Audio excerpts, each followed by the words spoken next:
Salut tout le monde, on se retrouve aujourd'hui pour une nouvelle vidéo. Donc je sais, je suis habillée comme la fois passée. Si ça va voir qu'on est le même jour, j'ai quasiment fait. En fait, j'ai coupé, j'ai tout fait. J'ai fait ma vidéo. Voilà, je l'ai remise, tout ça. Et puis, je l'ai directement publié. Et là, je fais directement ma deuxième pour. Comme ça, ben, je prends pas 3 jours à lire mon livre. Du coup, bon, ben voilà. Donc on parlait.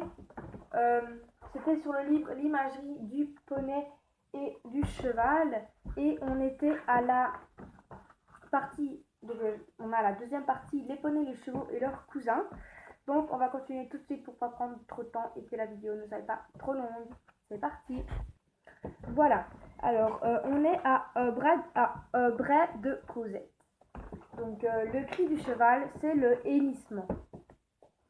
Les chevaux se parlent aussi en soupirant, ronflant, grondant ou en poussant des cris aigus. Voilà. La maman est mise pour appeler son petit dès la première heure de sa vie. Il est capable de lui répondre de la même manière. Donc en gros, dès qu'il est né, c'est pas comme nous, dès qu'il est né, il sait directement, on va dire, parler. Donc nous, quand on est, on sait pas directement parler, on doit encore apprendre à parler et tout ça, tandis que eux, ils savent, directement parler et ronfler et désolé, ronfler et tout ça. Voilà. Ces deux-là ne se connaissent pas. Ils s'expriment leur inquiétude en frappant le sol et leurs sabots. Donc quand vous voyez quand ils frappent le sol avec leurs sabots, je sais pas comment vous le dire. Ça veut dire que ils s'expriment, donc ils parlent avec l'autre en exprimant leur inquiétude. Maintenant, si c'est quand ils ne se connaissent pas, si dans un manège ça vous arrive et que vous êtes sur le cheval, vous tapez. Vous faites un petit coup sur la cause de votre cheval, c'est parce qu'il va rouler, il va vouloir se rouler, que vous soyez dessus, qu'il soit scellé, qu'il soit bridé et tout ça. Nous verrons sur ça après, qu'il soit scellé, bridé et tout ça. Il va s'en foutre en fait parce que quand lui va vouloir se coucher, vous allez tomber et sa selle elle va être toute abîmée, toute sale et tout ça. Du coup lui il s'en fout complètement que vous soyez dessus ou pas. Ces chevaux ronflent en soufflant l'air par leurs naseaux. Ils renaclent, ils reconnaissent leur odeur et font ami-ami. Voilà. Donc ça veut dire que s'ils ronflent, ils vont sentir l'odeur, du coup ils vont la connaître. C'est un peu comme les chats. Si vous prenez un bébé chat trop petit et que vous le remettez près de sa maman, il va avoir votre odeur. Du coup, ça va perturber la maman et elle peut le rejeter ou le manger tout simplement. C'est un peu bizarre, mais voilà. Maintenant, si vous prenez 2 secondes, que vous ne le connaissez pas vous, et puis que vous le remettez, ça va strictement rien faire. Maintenant, si vous le prenez, que vous le collez, que vous le caressez, vous restez un jour avec, que vous le prenez chez vous et tout ça, là, elle va directement le manger. Du coup, ce ne sera pas une bonne idée. Et vous serez, obligé de garder le petit chat chez vous, car sinon il se fera manger et tout ça par la maman. Voilà.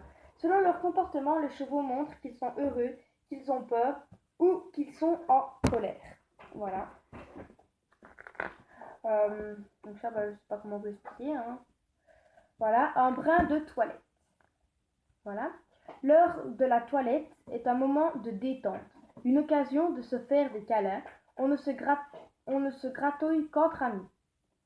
Du coup, s'ils ne se connaissent pas, ils ne vont pas se faire ça. Enfin, je sais pas si vous avez sûrement déjà vu des chevaux qui font ça. Ça veut dire qu'ils se lavent et qu'ils sont amis.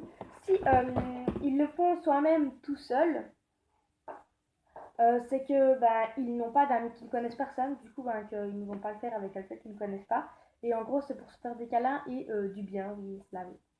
Donc, ces chevaux se grattent le garrot en ne se servant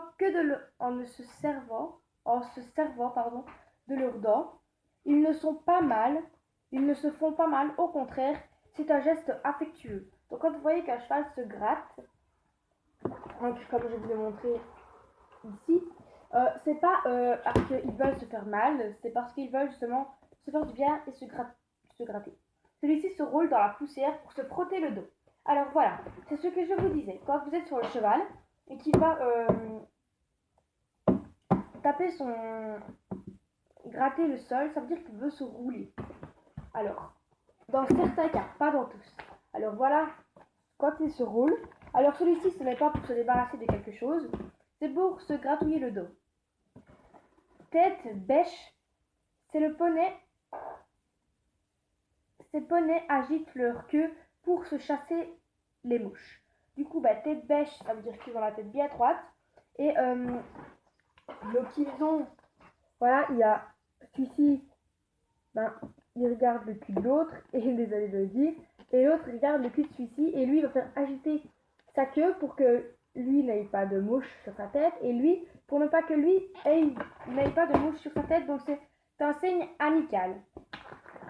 Ensuite, le cabré. Alors le cabré, c'est quand il se met sur ses deux pattes d'arrière, qu'il met ses pattes d'avant en l'air. Pour se battre, les chevaux se cabrent. Ils paraissent ainsi plus grands et plus forts. Ils le font aussi pendant leur jeu. Alors oui, ici, donc vous voyez que ici, ils se battent vraiment. Donc ils sont tous les deux sur leurs pattes arrière. Et ils sont vraiment en train de se battre. Ils se mordent et tout ça. Tandis que ici, c'est un poulain qui veut tout simplement jouer. Donc vous voyez, là, ils jouent. Tandis que là, ils se battent. Voilà, du coup, il y a déjà les oreilles qui sont en arrière. Tandis qu'au poulain, les oreilles sont droites. Maintenant, ça, on le verra par après. Alors, dressé sur ses jambes arrière. Pardon. Désolé. Dressé sur ses jambes arrière qui l'écartent pour garder l'équilibre. Le cheval donne des coups de sabot avec ses jambes avant. Donc, du coup, il fait comme ça et ça donne des coups de sabot. Le premier comportement est de défense du cheval, c'est la fuite. Quand il doit faire face au danger, il se cabre ou il rue. Alors la ruade, on va voir ça après. Donc se cabrer, c'est quand on fait ça, mais le cheval, tout d'abord, avant si par exemple ils ont peur, ils vont tout d'abord courir. Après, s'ils sont entourés, donc cernés par, je sais pas, une meute de lions ou quoi, on va dire ça comme ça, maintenant, voilà. Là, ils vont ruer, cabrer, pardon, et ruer. Donc ruer, on va le voir tout de suite après. Donc on va tout de suite à la ruade. La ruade, quand il rue, le cheval détend brusquement ses jambes arrière. Il repousse ainsi son adversaire à coups de sabot. Donc voilà. Ici, donc on voit en fait, c'est pareil que ceci, sauf que c'est sur les pattes avant qu'ils se mettent et sur les pattes arrière. Donc en gros, ça fait donc comme ça. Donc ça, c'est les pattes avant, c'est les pattes arrière. Donc ils sont posées. Ces pattes arrière, elles vont faire tac et elles vont repousser l'animal. Pendant la ruade, la tête bascule en avant. Le cheval est en équilibre sur ses jambes antérieures, donc antérieures, ses jambes avant, et les jambes postérieures, ses jambes arrière. Lorsqu'il est joyeux, le poulet rue. Donc ça, oui, ça arrive aussi. Donc quand il est joyeux, hop, il fait un petit coup de cul. Voilà. Les jeunes chevaux jouent parfois comme des agneaux. Ils bondissent et décollent leurs quatre pattes du sol en même temps. Donc voilà, ici on voit une image d'un poulain qui a ses quatre pattes qui ne touchent pas le sol. Voilà. Ensuite, la naissance des races. Donc, vous connaissez sûrement pas toutes les races des chevaux, mais on va les voir tout de suite. On va voir qu'il y a des races plus grandes, des races plus petites, des races plus minces, des races moins fortes, des races plus rapides, des races moins rapides, des races d'obstacles, des races de dressage. Voilà, il y a plein de chevaux. Donc il y a les chevaux d'obstacles, les chevaux de dressage, les chevaux de trait. Donc voilà, il y a beaucoup de races. Donc la naissance des races. Une race regroupe des chevaux qui se ressemblent à la couleur du poil. Taille, puissance, rapidité, mais aussi docilité ou caractère affirmé. Les étalons ne sont pas du tout comme les ongres, par exemple. Maintenant, ça existe, mais c'est quand même plus rare, un étalon très gentil et un ongre très méchant. Maintenant, ça ne veut strictement rien à voir. Maintenant, c'est vrai que les étalons sont à caractère plus vif que les ongres. Entre un gros cheval de trait et le cheval miniature appelé Falabella, donc les chevaux de trait, c'est les plus grands, entre parenthèses, chevaux du monde. Et les Falabella, c'est dit comme les plus petits chevaux du monde. Donc c'est pas plus grand, c'est peut-être cette taille-ci, maximum. Voilà. pas très grand, tandis que les chevaux, les falabella, ça se dit aussi, pardon, comme chevaux de maison, chevaux miniatures. Donc c'est un petit cheval qui fait plus ou moins la taille d'un chien, donc c'est très petit. Tandis que bien sûr, les chevaux de trait, c'est beaucoup plus grand. Hein.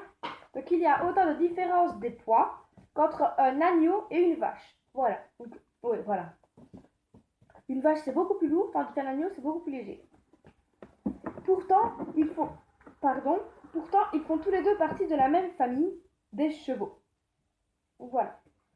Les poneys sont nés dans des régions rudes où la nourriture était rare, ce qui explique leur petite taille. Là où les chevaux avaient plus d'espace et plus d'herbe, ils sont devenus plus grands, plus minces et plus rapides.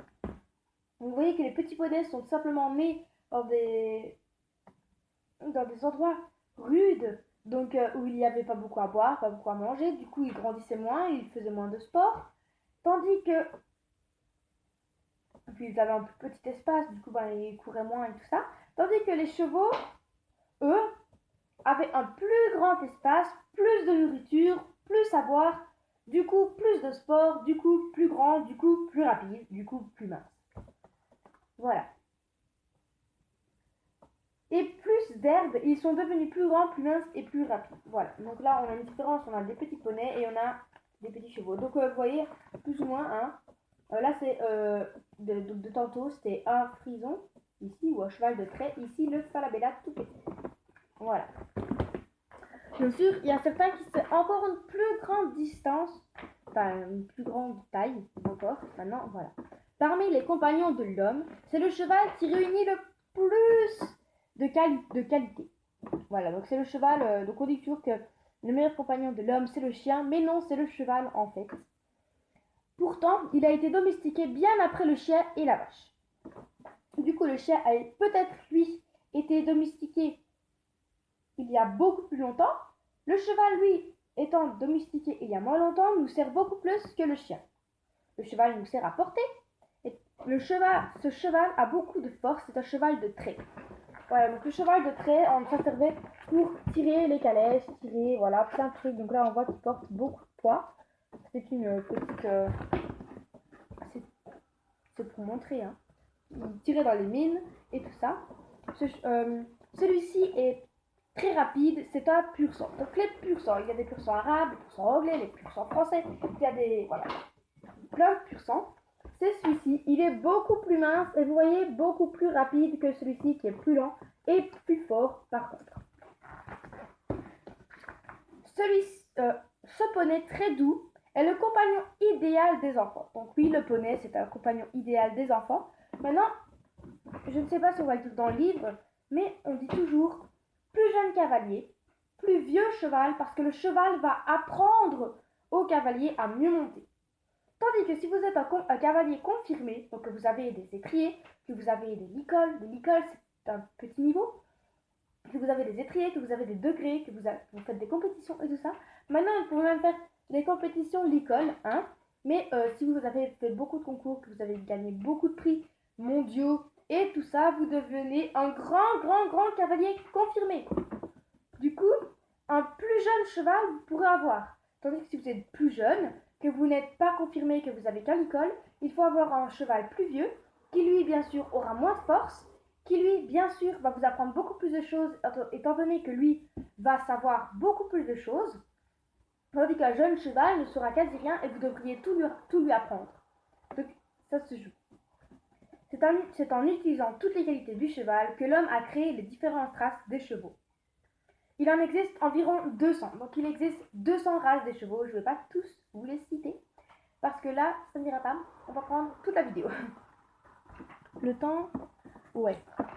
Donc voilà, c'est fini pour cette fois-ci. Nous vous retrouvons tout simplement pour la prochaine page. Pour la troisième partie de la partie les poneys, les chevaux et leurs cousins. Voilà, donc j'espère que ça vous aura plu. Je vous invite bien sûr à aller voir la première partie que j'ai faite qui parlait aussi de cette partie-ci. Du coup, eh bien, voilà. Bye! bye! Et si vous voulez, bien sûr, d'autres renseignements sur d'autres vidéos et des idées de vidéos, j'ai plusieurs trucs. J'ai Snapchat, Instagram et tout ça, et Facebook. Et c'est bien sûr sur Rachel Police. Donc voilà, bye!